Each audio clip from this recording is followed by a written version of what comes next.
Warren Buffett 1930 में America के Nebraska शहर में पैदा हुए और मात्र 6 साल की एज में उन्होंने कोका कोला की बोतल बेच के पैसे कमाए। 11 साल की एज में उन्होंने अपना पहला स्टॉक खरीदा और 14 साल की एज में अपनी सेविंग से उन्होंने एक छोटा सा फार्मलैंड खरीदा। कोलंबिया बिजनेस स्कूल में वॉरेन बफेट की मुलाकात बेंजामिन ग्राहम से हुई। Benjamin Graham famous book the intelligent investor के ऑथर हैं। ग्राहम ने बफेट को 3 लेसन सिखाए। पहला लेसन था look for under valued companies, मतलब हमें ऐसी कंपनियों को चूज़ करना है जो अंडर वैल्यूड हो।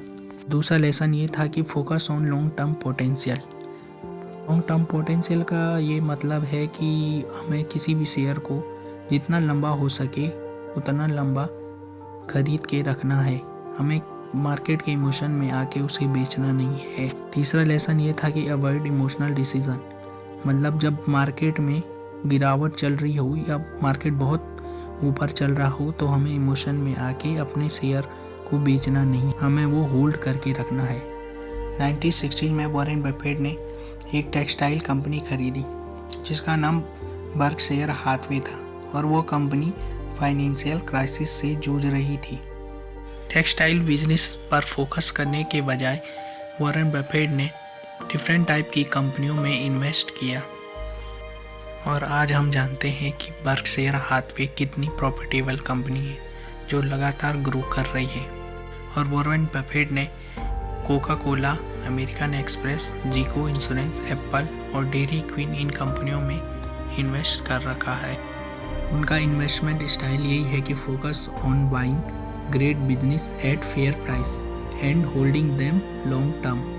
और आज भी वे डेली कोका कोला और बर्गर खाते हैं और वो इतने सिंपल तरीके से रहते हैं कि आज भी उनका जो 1958 का घर है वो उसी में रहते हैं। और आज उनकी total net worth 141 billion US dollar है और उन्होंने अनाउंस किया है कि वो अपनी टोटल नेटवर्थ का 99.9% बिल एंड मलिंडा फाउंडेशन के थ्रू सब गरीबों में दान करेंगे।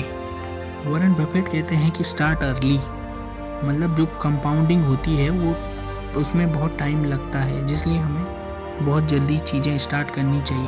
और दूसरा लेसन ये है कि stay calm, don't follow the crowd, मतलब जहाँ भीड़ जा रही है हमें उसको फॉलो नहीं करना है। और तीसरा लेसन है invest in what you understand, जिस कंपनी का बिजनेस आप समझते हैं हमेशा उसी में इन्वेस्ट करें। और चौथा लेसन है live simply no matter how much you earn, मतलब सिंपल तरीके से ज़िंदगी जिए चाहे आप कितना भी पैसा कमाते हो। तो चलिए हम कंपाउंडिंग को समझते हैं कि आखिर कंपाउंडिंग क्या चीज़ होती है।